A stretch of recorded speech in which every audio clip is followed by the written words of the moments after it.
besar pasukan merah setanah Dayak. Mengutuk keras adalah kasus kriminalisasi. Jika tidak diindahkan kata-kata saya ini, maka atas nama leluhur, jika permintaan kami tidak diterima oleh pihak keamanan, maka jangan salahkan kami, pasukan merah akan terjun ke Kalteng pada hari ini juga. Jaga adat budaya kalian, jaga adat budaya kita.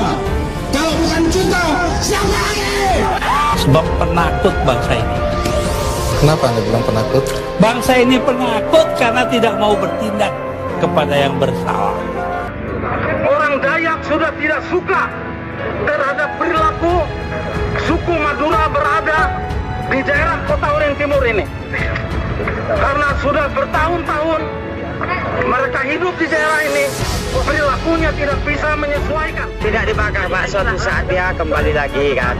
Jadi kami selaku warga masyarakat tidak mau Kalimantan ini dimasuki orang Madura Pak. Pada hari ini Selasa, kami pasukan merah Tariu Borneo Bangkule Raja telah melaporkan kami pasukan merah Tariu Borneo Bangkule Raja sangat tersinggung dan keberatan dan menentang masyarakat adat Dayak. Kami pasukan merah Tariu Borneo Bangkule Raja meminta kepada penegak hukum kepada kami dan memproses hukum yang bersangkutan jika dalam waktu yang ditentukan sebagaimana tersebut di atas yang bersangkutan, maka kami tidak bertanggung jawab atas stabilitas dan keamanan etnis yang bersangkutan di Kalimantan.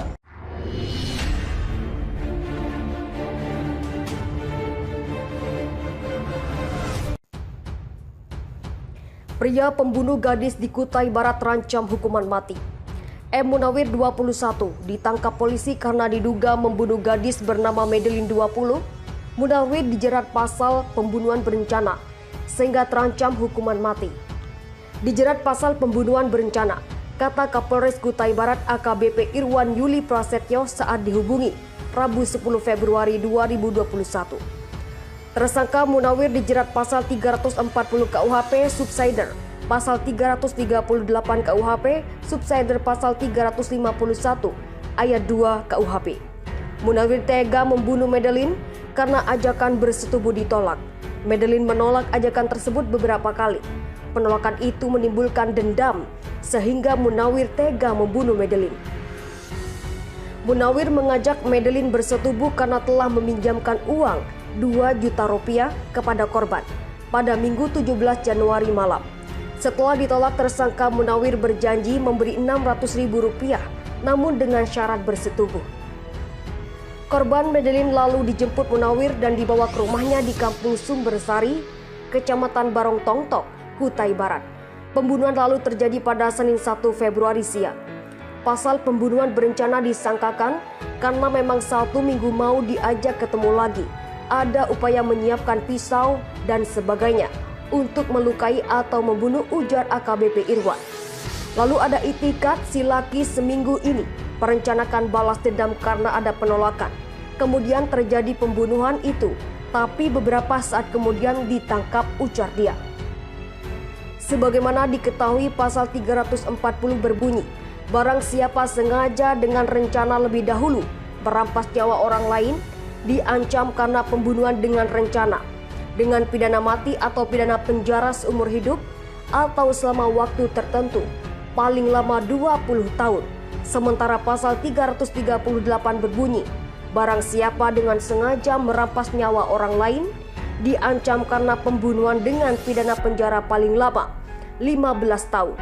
Selain diproses di kepolisian, Munawir dikenai sanksi adat berupa denda.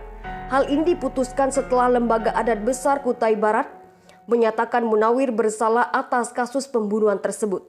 Munawir melanggar hukum adat Bolit Mate Namar Uman, Bolit Mate Pusidaya. Sanksi adat 1,89 miliar rupiah itu terdiri dari sanksi adat 4.120 antak atau sebesar 1,848 miliar rupiah dan biaya acara adat kematian Param Api dan Kenyau Etus Asak sebesar 250 juta rupiah. Sanksi ini diminta dipenuhi paling lama 6 bulan. Munawir diminta membayarkan denda adat tersebut sampai batas waktu yang ditentukan, yakni 4 Agustus 2021. Sanksi adat 1,89 miliar itu terdiri dari sanksi adat 4.120 antang. Munawir diminta membayarkan denda adat tersebut sampai batas waktu yang sudah ditentukan. Ketegangan antara masyarakat adat suku Dayak dengan warga Madura yang bermukim di Kutai Barat dikabarkan tengah memanas. Hal tersebut ditengarai akibat buntut peristiwa pembunuhan yang dilakukan oleh pemuda Madura berinisial MM21 terhadap seorang gadis Dayak di Kelurahan Barong Tongtong, Kabupaten Kutai Barat bernama Madeline Sumuang. Alhasil akibat perbuatannya, masyarakat adat suku Dayak di Kutai Barat pun menjadi murka.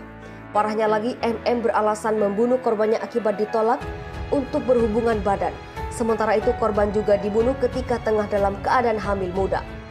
Tidak hanya kepada MM, kasus ini juga sempat berdampak buruk terhadap meningkatnya ketegangan antara masyarakat adat suku Dayak dengan warga Madura yang bermukim di Kutai Barat.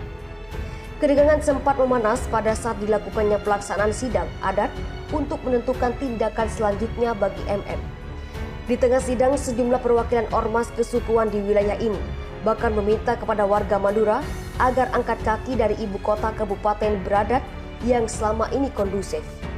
Namun seiring berjalannya sidang adat yang juga dihadiri Kodim 0912, Letkol Infanteri Anang Sofyan Effendi, perwakilan Polres Kubar dan Kejaksaan Negeri Sendawar ini, pada akhirnya membuahkan hasil perdamaian antar suku Madura tetap menjadi bagian warga Kubar.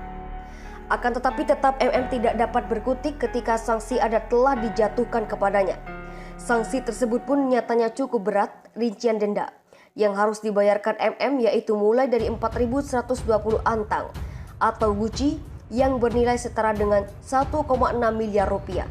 Tidak hanya itu, MM juga diharuskan membayar biaya prosesi Parap Mapui hingga Kenyau Kuangkai atau adat kematian suku Dayak Benau mulai tingkat 1 sampai tingkat selanjutnya yang nilainya mencapai 250 juta rupiah. Secara keseluruhan, total denda adat yang harus dibayarkan oleh MM adalah 1,9 miliar rupiah. Kami memberi waktu 6 bulan terhitung sejak hari ini untuk menyelesaikannya, kata Manar Dimansyah Gamas, Kepala Lembaga Adat Besar Kutai Barat. Sementara itu, Manar Dimansyah juga mengimbau kepada masyarakat untuk tidak terprovokasi isu sara yang dapat merugikan orang banyak. Sebab kasus ini telah ditangani kepolisian Polres Kubar yang dikawal pihak lembaga profesional hukum di wilayah ini. Bagi saudara kita suku Madura, jangan takut karena kasus ini telah selesai. Silakan beraktivitas seperti biasanya dengan syarat saling menjaga pergaulan tatanan budaya adat istiadat untuk ketentraman kita semua. Hal yang sama juga diutarakan oleh Kapolres Kutai Barat AKBP Irwan Yuli Prasetyo. Beliau secara langsung meminta agar masyarakat dapat menahan diri atas kasus pembunuhan ini. Kami mohon semua pihak bisa menahan diri. Ini murni kriminal, katanya. Sementara itu, untuk mempertanggungjawabkan perbuatannya di mata hukum, MM dijerat dengan pasal 340 KUHP tentang pembunuhan berencana, subsidi pasal 338 dan pasal 351 ayat 3. Ancaman hukuman maksimal dengan hukuman mati atau seumur hidup, kata Irwan.